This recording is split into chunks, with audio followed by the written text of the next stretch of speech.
Beauty और राक्षस। दूर देश में एक गरीब व्यापारी रहता था।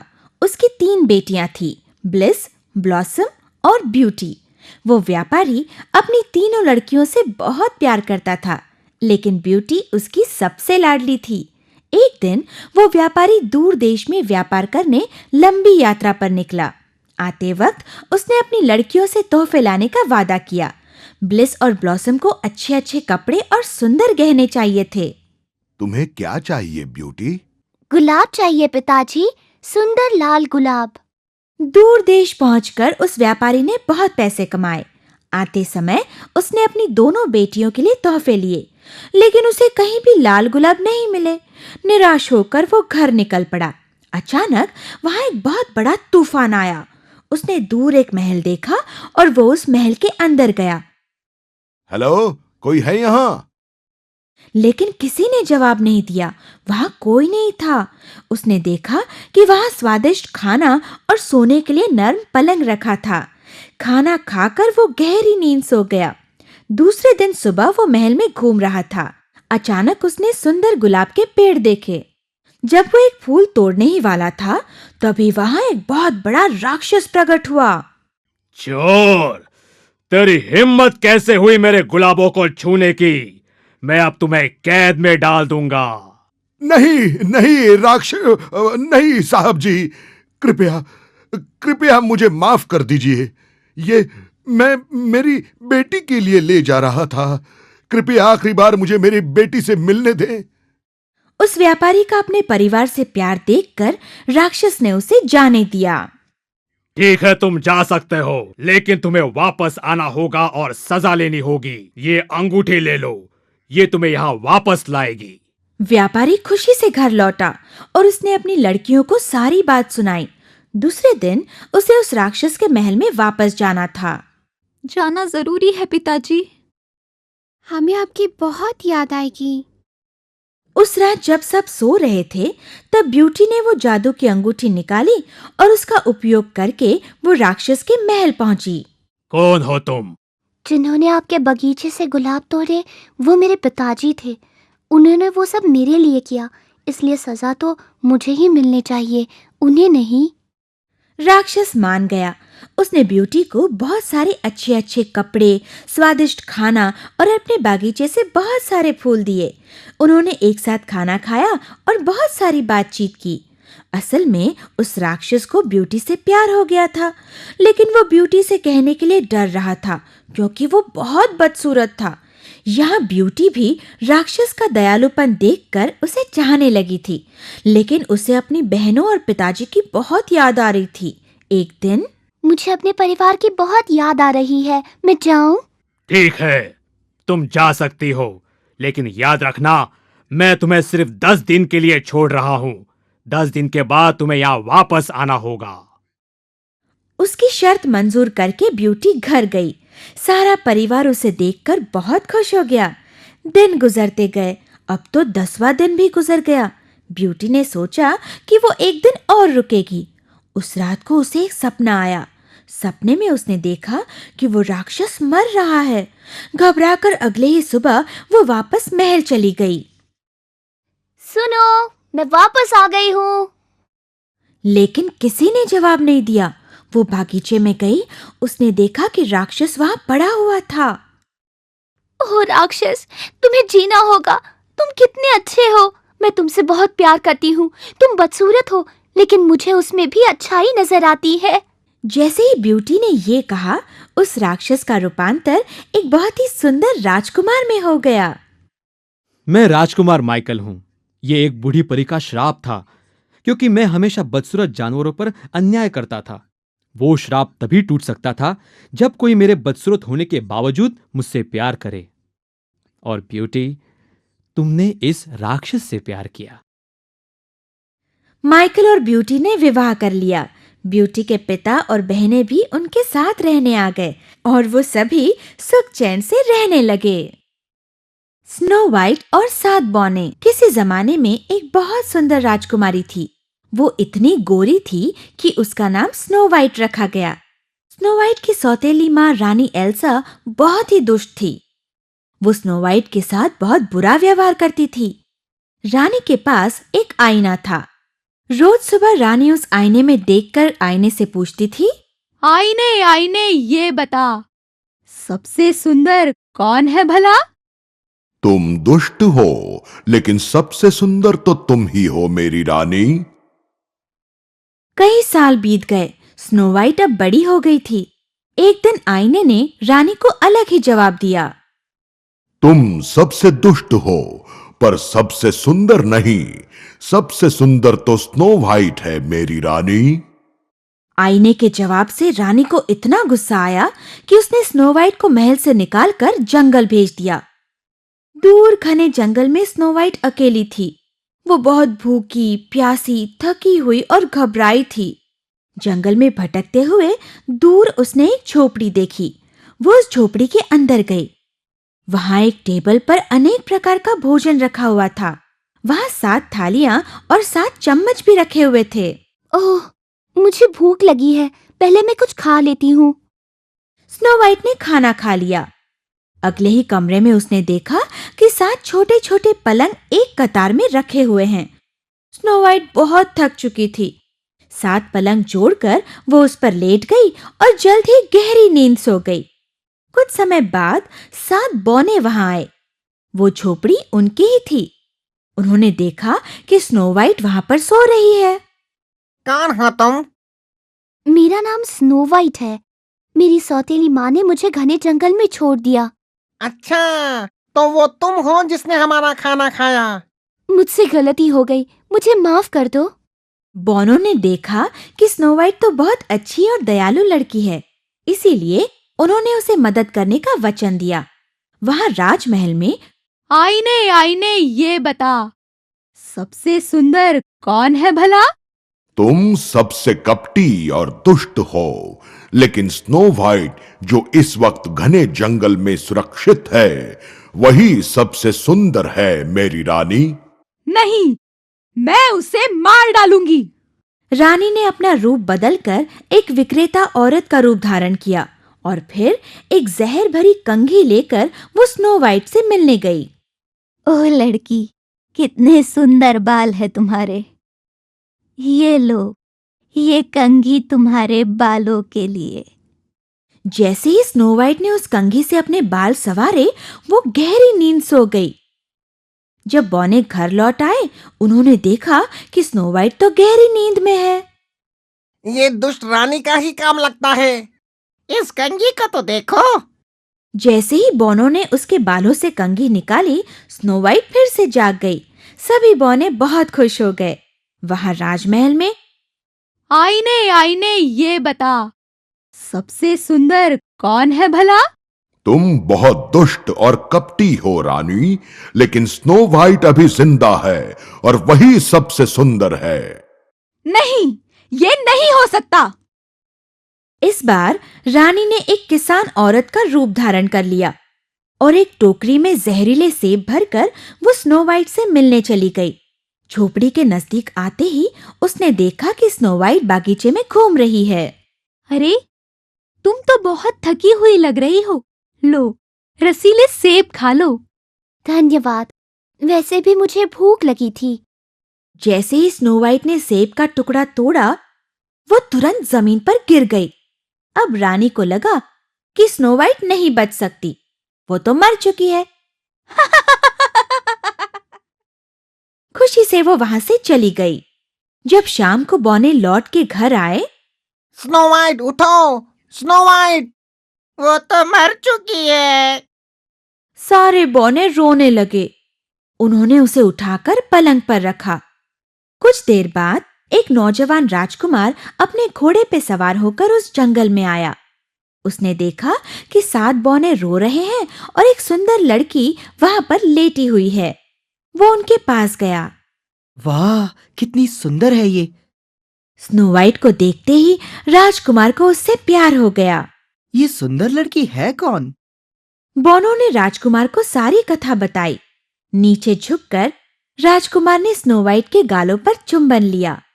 जैसे ही उसने ऐसा किया, स्नो वाइट अचानक जाग गई और जोर जोर से खांसने लगी। खांसते खांसते सेब का एक छोटा सा टुकड़ा उसके मुंह से बाहर आया। क्या हुआ था मुझे? तुम तो मर चुकी थी, पर अब तुम जीवित हो। स्नो वाइट को बहुत आश्चर्य हुआ। स्नो वाइट, क्या तुम मुझसे शादी करोगी? हाँ, जरूर। बोनो को बहुत खुशी हुई। वे खुशी से नाचने गाने लगे। राजकुमार स्नो वाइट और उन बोनो को अपने राज्य में लेकर गया। वहां राजमहल में रानी ने फिर से आईने से पूछा, आईने आईने ये बता, सबसे सुंदर कौन है भला? ओ रानी, तुम तो सुंदर हो, लेकिन राजकुमारी स्नो वाइट तुमसे हमेशा ही सुंदर रहेगी। नहीं! रानी ने गुस्से में आकर उस आईने को तोड़ दिया और अपने आप को महल के कमरे में बंद कर लिया और उसी में उसकी मौत हो गई। मेंढक राजकुमार। सदियों पहले एक राजा हुआ करता था। उसे एक प्यारी सी बेटी थी जिसका नाम था जेड। जेड इतनी सुंदर और तेजस्वी थी कि उसे देखकर सूरज की किरणें भी शर्मा जाएं। राजा जेड से इतना प्यार करता था कि उसकी चिंता से वो उसे किसी के साथ खेलने नहीं छोड़ता था। बेचारी जेड, उसके कोई दोस्त नहीं थे। अपना अकेलापन निभाने के लिए वो अपनी सोने की गेंद से खेलती थी। सोने की गेंद से खेलना उसका मनपसंद खेल था। एक दिन खेलते खेलते उसकी सोने की गेंद पानी में जाकर गिर गई। जेड रोने लगी। अचानक उसने एक आवाज सुनी। तुम क्यों रो रही हो राजकुमारी? उसने मुड़कर आवाज की दिशा में देखा।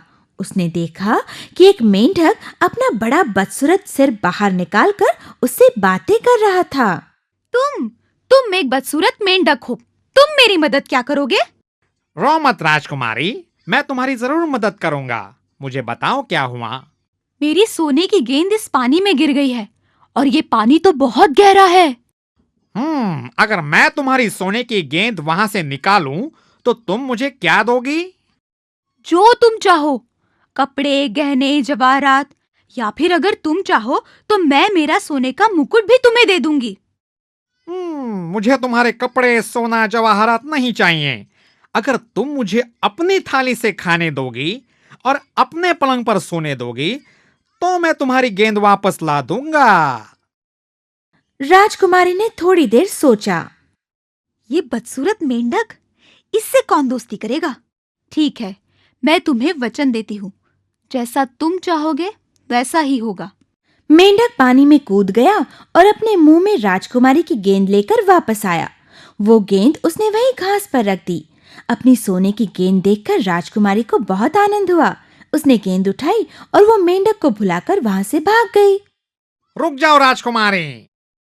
दूसरे दिन राज परिवार खाने के लिए बैठा था। तभी दरवाजे पर खटखटाने की आवाज आई। जेड ने जाकर देखा तो उसे आश्चर्य हुआ। वो बदसूरत मेंढक वहीं बैठा था। कैसी हो राजकुमारी?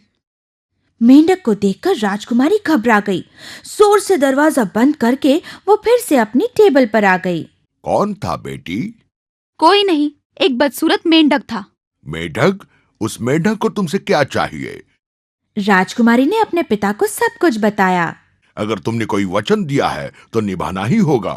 जाओ, उस मेंढक को अंदर ले आओ। राजकुमारी ने उस मेंढक को अंदर आने दिया।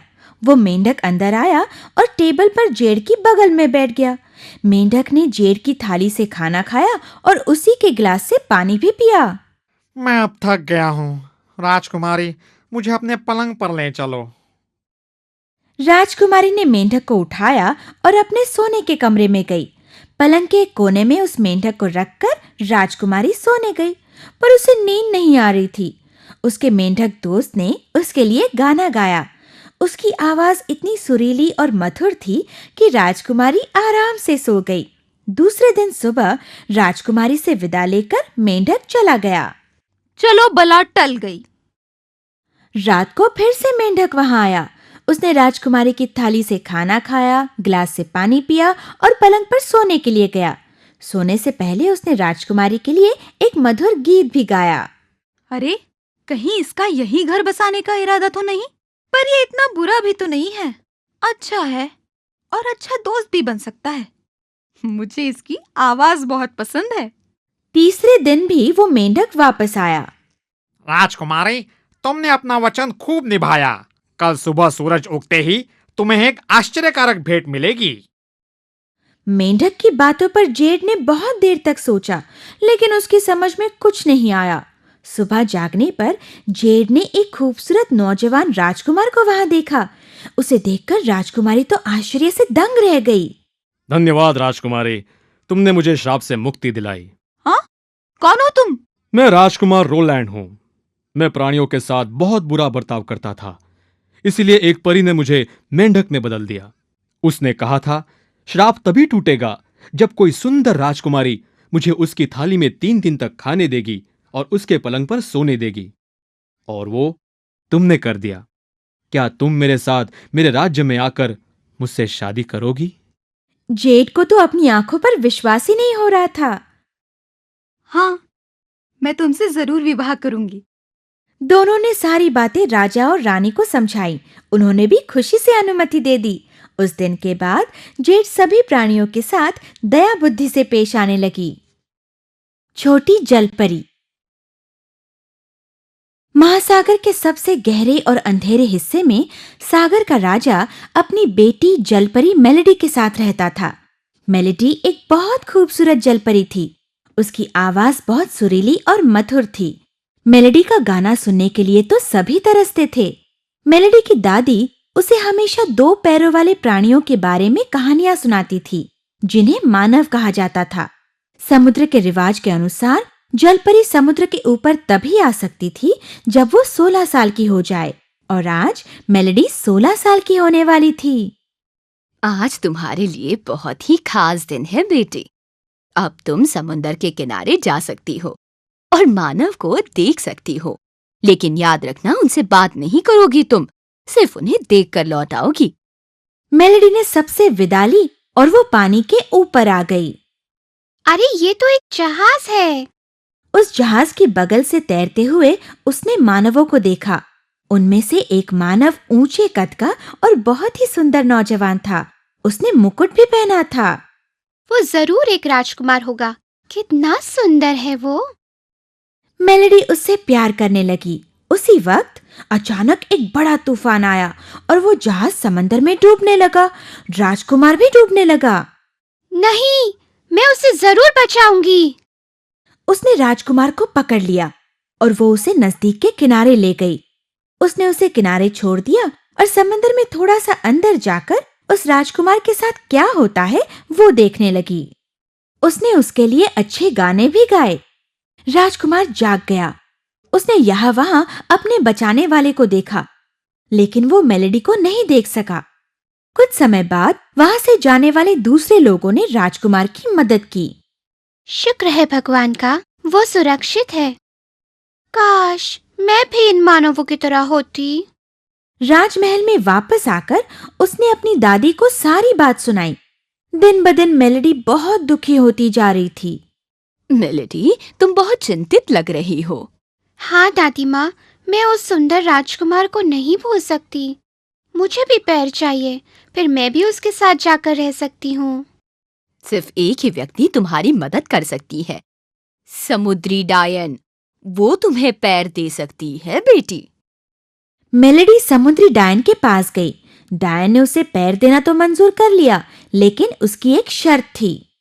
पैरों के बदले में तुम्हें अपनी मधुर आवाज मुझे देनी होगी। मेलेडी उस शर्त से नाखुश थी, लेकिन उसने मंजूर कर लिया। ठीक है, अब ये प्याला उठाओ और पियो। उसे पीते ही मेलेडी गहरी नींद सो गई।